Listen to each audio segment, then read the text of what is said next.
Okay, the Boulder is right around the corner, and I found somebody who happens to know a little bit about running. Frank Shorter, how you doing? Hey. Good to see you, buddy. Ryan? Okay, Frank, you've been training for months. You're feeling great. What are some last-minute tips you can give somebody who's shooting for a PR? Nothing new, nothing new, nothing new. Those are the 3 rules.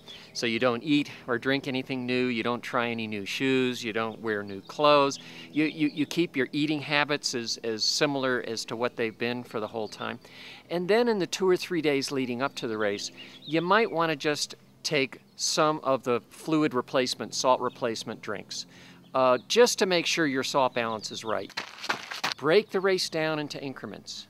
And increments within increments. In other words, you want to get to halfway, but you go to each mile to halfway. Then when you get past halfway, you're halfway there. Then you do the other markers, mile 4, mile 5, and then at mile 5, I always say to myself in this race, all I have to do is get to the bridge. Just get to the bridge, which is at the bottom of the hill leading into the stadium at the stream at Boulder Creek. Don't even think about the finish line. Just think about getting to the bridge, because you can always get up the hill. People are always worried about hydration. How much should you be drinking before and after the race? They really are coming around to realize now that it's much more dangerous to have too much water than it is to actually be dehydrated. And about an hour to an hour and a half before your race, drink a glass of water, about 12 ounces. During the race, drink a little bit at each aid station. Even walk if it's hot to make sure you get the water.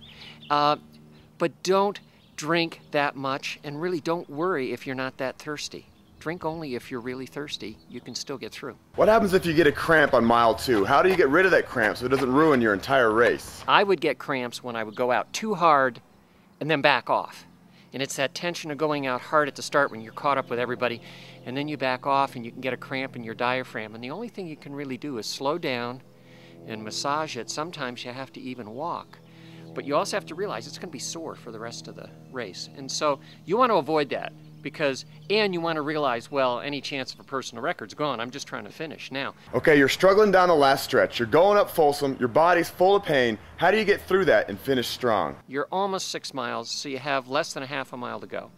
The thing you can always remind yourself there is that's probably less than about 3 minutes, and you can always be anaerobic for 3 minutes. But the other thing is, going up a hill, you reach a point of diminishing return on your effort. So you know what?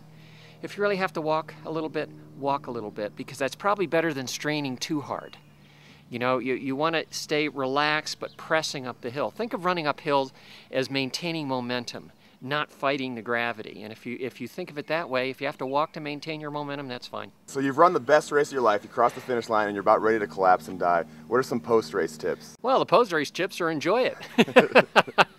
You'd be amazed after these races. You want to talk to anybody to tell them how you did. The dog, the tree, you know, a person, doesn't matter. And just enjoy it. And the other thing to remember during the race is everybody has what the British call bad patches. You will go through periods where not only your physiological but sort of your mental curves are at a low. And everybody finds that if you just keep going, you come out of those. So again, you think, okay, how much fun is it going to be at the end? And this is the best post-race party anywhere on the planet.